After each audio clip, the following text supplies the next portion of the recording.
Hi, this is your host, Lori Moilov with the Limitless podcast. And today I have Troy DeVolld, who is an amazing storyteller. And you kind of started your career as a logger and doing transcription. And then you moved up into story producing and producing.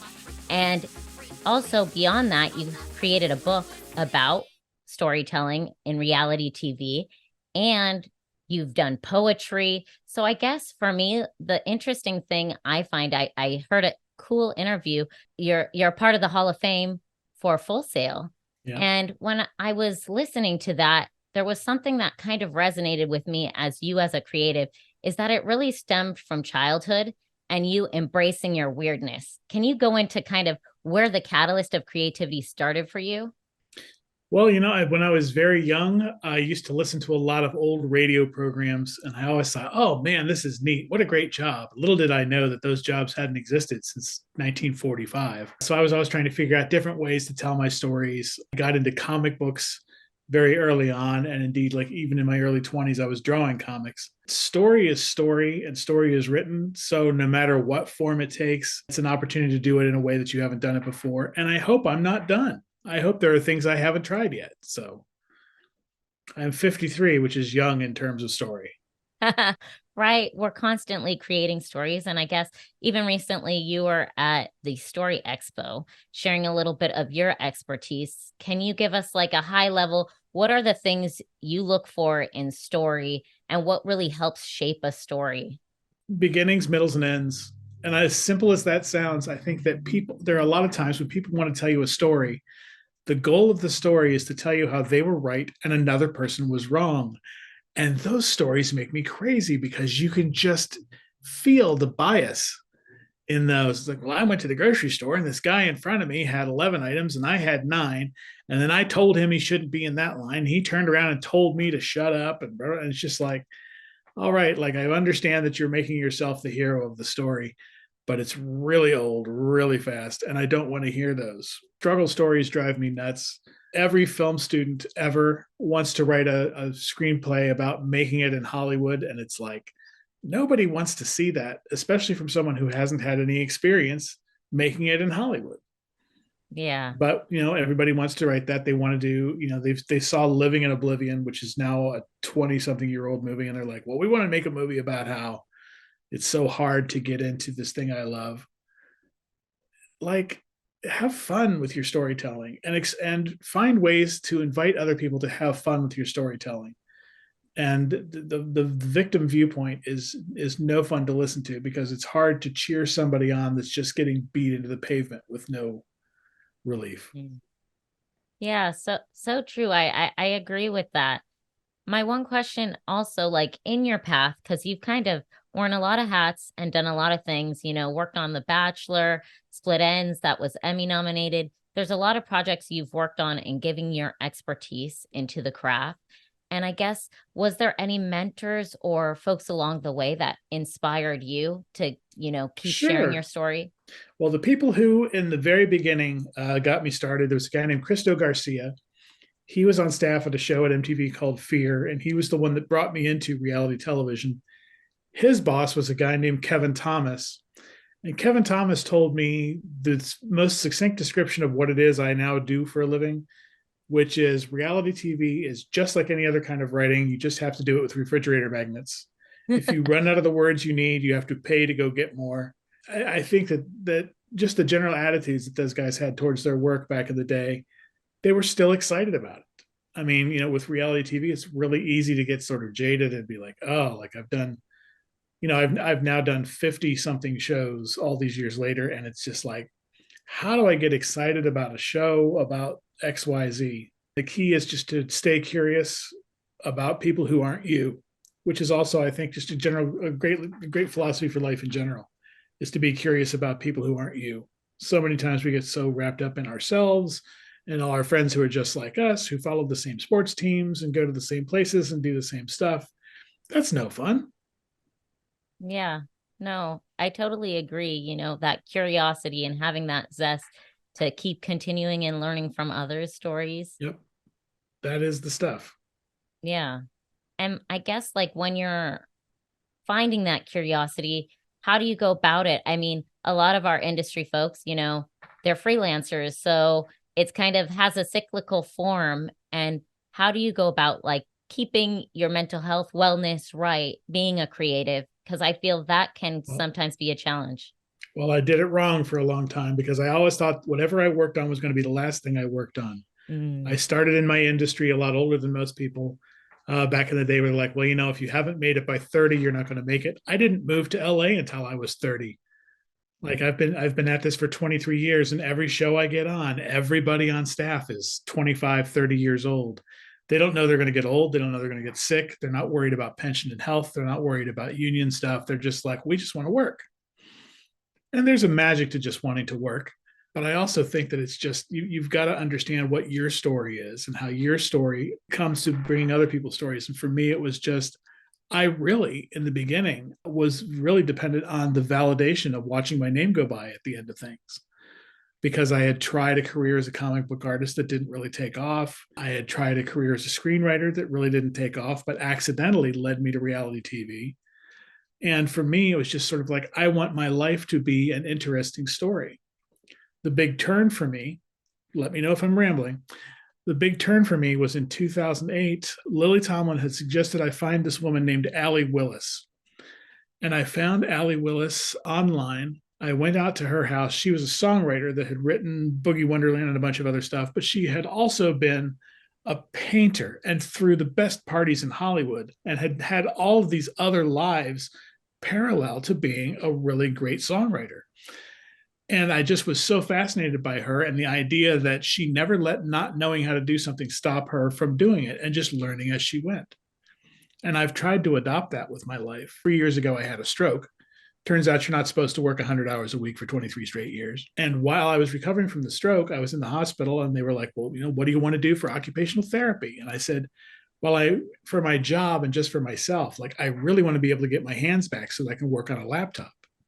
So they brought in a laptop and I wrote my first book of poetry. Now I had done the books Reality TV and another thing, the book about the Hollywood Notes process. I had done both of those prior. I had never really written poetry before. And I turned out 100 of these before I left the hospital. And I Wow. was like, well, that's the first book. And then I got home and wrote the second book before the end of that year. And it was just one of those things that like, well, I don't know if I'm any good at it, but I can't let it stop me. Mm. And everything was well received because it was honest. It was coming from that place of trying to be like Allie. Like, if you're going to have a superhero in your life, somebody like Allie is a great role model to follow. Like you got to just try something new and put it out there. And if people don't like it, they don't like it. You move on to make something else. Yeah, I love that. What does it hurt? And Allie's amazing because she also is getting a Sona award this year. I don't know if you knew that, but She is. I do know I'm that. excited for her on that. And definitely she's been a pioneer in the songwriting community and championing Yeah. the songwriters. And I know like your poetry book is so inspiring because you took a moment that, you know, you kind of transformed from your healing from writing Yeah. poetry and sharing something that you kind of Well, challenged yourself on. and finding that place to escape the bitterness. It was just sort of like, well, I didn't get the big house and the big car and the expensive vacations. I didn't hit the top. I didn't do what I said in the beginning I wanted to do with reality TV. It was so young. I said somebody's going to be the Gary Marshall of this someday. It might as well be me. Well, didn't turn out to be me. I've had a wonderful career and a great time. But Allie just, I mean, right up to the end. I mean, she passed away in 2019 very suddenly over the Christmas holiday. But just, oh my God. I mean, just to see how that woman lived, Yeah. was always super inspirational to me. Yeah. And I think like finding your community of creatives that are inspiring you and touching you, like Allie did Yeah. for you, is so important as a creative. Just finding your community. And I guess for you, how did you kind of find your community throughout your career and continuing finding that community? Well, I've been very lucky to know a lot of people who do a lot of interesting things. In the early years in LA, I had a friend of mine named Eduardo Pena. I say I had a friend of mine. He's still Mhm. my friend. He was friends with a lot of guys from a comedy group called The State that had been very big on MTV back in the 80s and early 90s, if I'm remembering my time frame correctly. And they used to throw like these huge Halloween parties and things like that. And I got to hang out with other writers and artists and actors and performers and people who were creative for a living. And just that energy, when you put it all in a room, it's like plugging yourself back into the wall. It's like you're being around people who have accomplished things. It's not a matter of being starstruck. It's a matter of being just sort of amazed by being around people who are getting things done, because it makes it seem more like a realistic thing that you're trying to do. Yeah. So same deal. Like I joined things constantly. As soon as I could, I joined the Television Academy. I went to my first Emmys and I sat there and I'm like, there are thousands of people in this room who one day just got in the car and said, I bet I can do this, and went and did it. Yeah. Like there's no better proof of concept than a room full of people who are all making a living doing the thing that you're dreaming about doing. Yeah. So that kept me charged up for a long time. Then I ended up joining a group called the Caucus for Producers, Writers, and Directors, where everybody in that group was 60, 70, 80 years old. And they're people that had been in the business since the 1950s. My friend Chuck, that passed away, had gotten into the business in 1952. He had worked on the Cisco Kid and the Highwaymen and a bunch of other shows for a company called Ziv, and just, ended up becoming sort of like the godfather of the television movie in the 60s and 70s. I mean, just be around people who aren't you. It's the best advice I could give you. Yeah.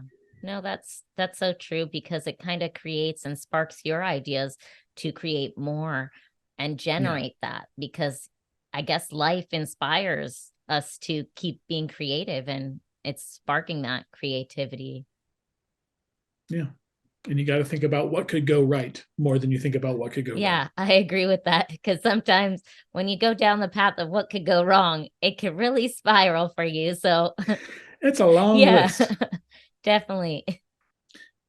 I've had everything go wrong that could go wrong. And I don't, I don't think about it. I just can't. Yeah. So no, definitely. And I think, like, especially as a creative, you're kind of pivoting, you're joining groups, you're sparking your different ideas.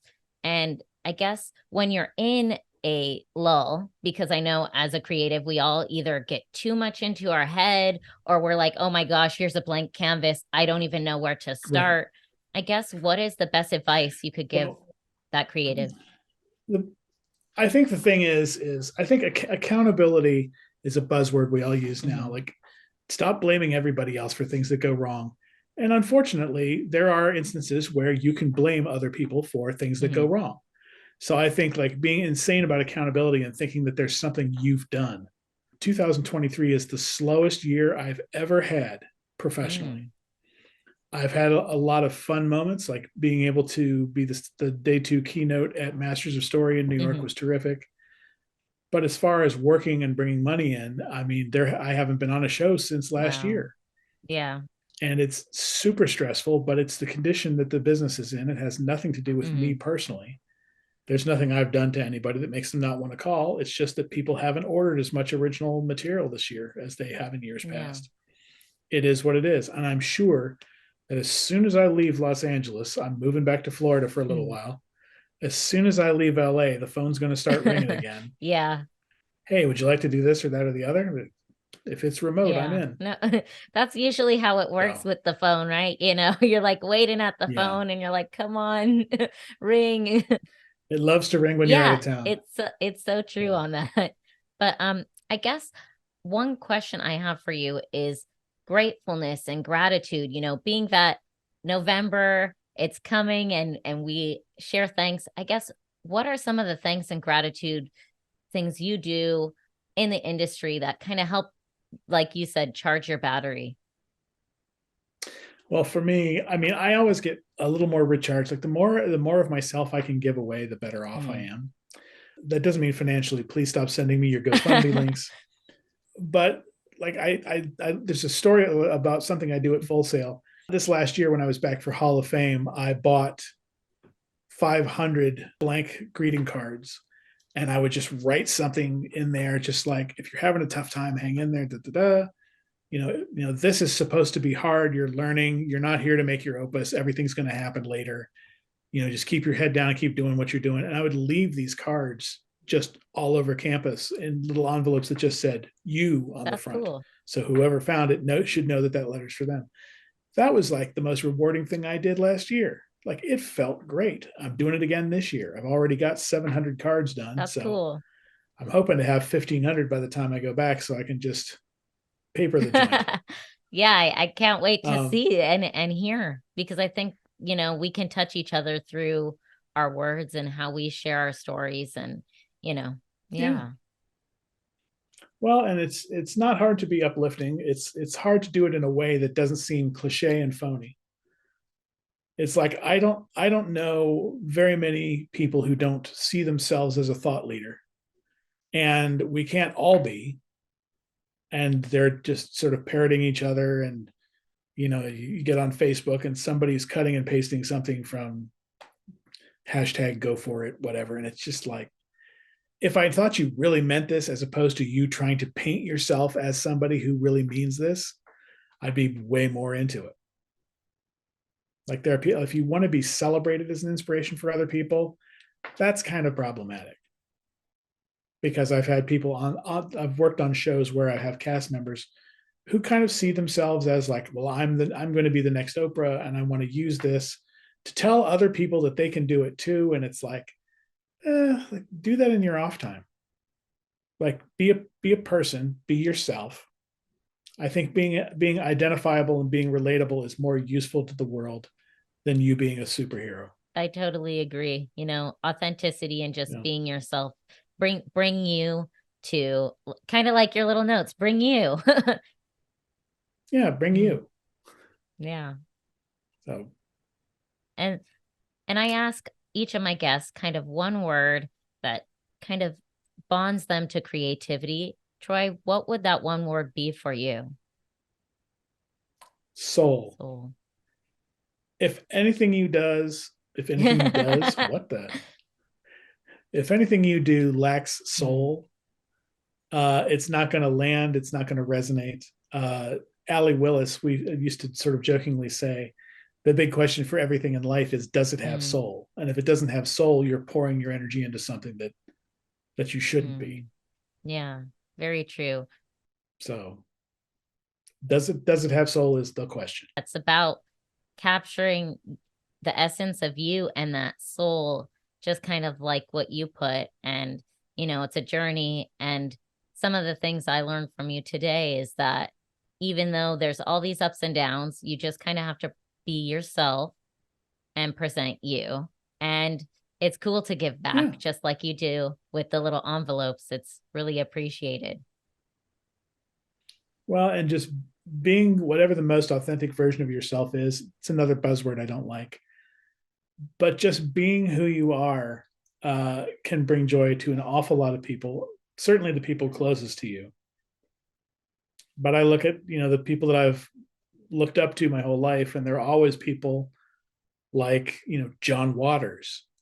Why? I don't know John Waters. I have no idea what he's like in person, but I know that he's always very relatable. He dresses beautifully. Just his existence makes other people happy. And that's kind of the goal for me. Is it's like that's why most of what I'm wearing, of course, Mm. gray on your show. But that's why I'm usually so into bright colors and bold patterns and things like that. I kind of cribbed that from Allie a little bit. I think that, the more that you can be, just an exclamation point at the end of the sentence of your own life, the more good you are to other people. Yeah. And how can some of our listeners kind of tap into connecting with you or learning more about your book? How can they connect with you, Troy? Oh, sure. Well, you can find me on Facebook. You can find me on Instagram under, I think on Instagram, I'm reality TV Troy with no spaces. I'm on TikTok just as Troy DeVolld. A lot less content on TikTok. I don't do dance trends. I don't do I'm not into a lot of that stuff. I'm fascinated by what other people are doing on there, but it's not my medium. But I'm around. And of course, Google will turn me up everywhere on earth. Yeah, that's for sure. Just type So in Troy's name. there you go. And all the books are on Amazon. So reality TV and another thing. 100 poems about Los Angeles, another 100 poems about Los Angeles. Should I go to film school? All those books are up there for you. Awesome. Well, thanks so much, Troy, for being on the podcast. I appreciate all your My creativity pleasure. that you've contributed to our industry. And I know there's only so much more to come.